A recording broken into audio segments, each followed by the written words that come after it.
On reste à Rouyn-Noranda puisque les eaux usées contiennent tellement de métaux lourds que les boues provenant des infrastructures d'épuration ne peuvent être recyclées. Et André, c'est ce que révèle un article du quotidien La Presse. Exactement, Mélissa. On y apprend que la ville de Rouyn-Noranda a mandaté la firme Viridis Environnement en 2021 pour analyser les eaux usées du centre urbain. Et ce qu'on y apprend, c'est qu'elles contiennent tellement de métaux lourds, notamment du cadmium, mais aussi du cuivre, que les boues découlant de ces eaux ne peuvent pas être recyclées. Et comment explique-t-on la présence de ces contaminants? Le rapport de la firme que la Ville a commandé n'est pas clair là-dessus. On pointe d'un côté les activités humaines, par exemple la présence d'une industrie métallurgique dans la ville, mais il y a aussi des facteurs indépendants à l'activité humaine qui doivent être pris en compte. D'ailleurs, dans son récent plan de gestion des matières résiduelles, la Ville de Rouyn-Noranda pointe la fonderie Horn comme l'une des 5 sources d'eau usée dites non résidentielles, mais précise qu'on possède très peu de données sur la quantité et la qualité des eaux usées de l'usine.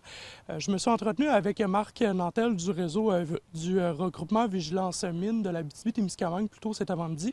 Et ce qu'il me disait, c'est qu'une réflexion doit s'imposer sur la contamination des eaux usées.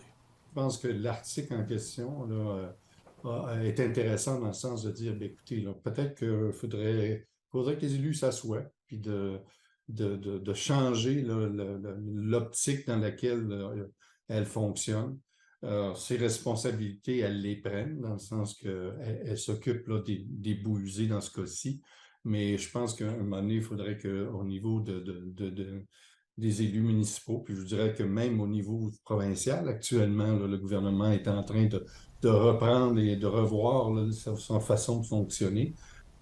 Mais André, si ces eaux usées contaminées aux métaux lourds ne sont pas recyclables, qu'est-ce que la ville peut faire? Dans l'article du quotidien La Presse, il est mentionné que la Ville pourrait envoyer les boues des étangs de la zone urbaine vers des sites d'enfouissement des Laurentides. C'est du moins ce que propose la firme qui a mandaté la Ville, parce que ça reviendrait moins cher que d'enfouir la boue vers des sites de la région.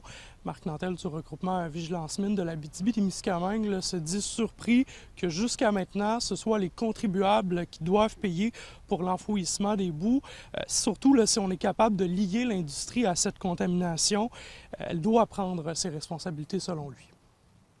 Si on regarde les documents des autres bassins autour de la ville, on s'aperçoit que c'est vraiment le bassin qui est autour de la fonderie qui est vraiment, vraiment hors norme. C'est pas à la population d'assumer les coûts. C'est sûr qu'il faudra faire la démonstration. Mélissa, j'ai lancé la ville de Rouyn-Noranda ainsi que la fonderie Horn afin d'obtenir leur réaction sur cette contamination des eaux usées aux métaux lourds et qu'est-ce qu'on fait de la boue qui est contaminée. Je vous reviens ce soir au TVA 18h avec un reportage complet. Merci André.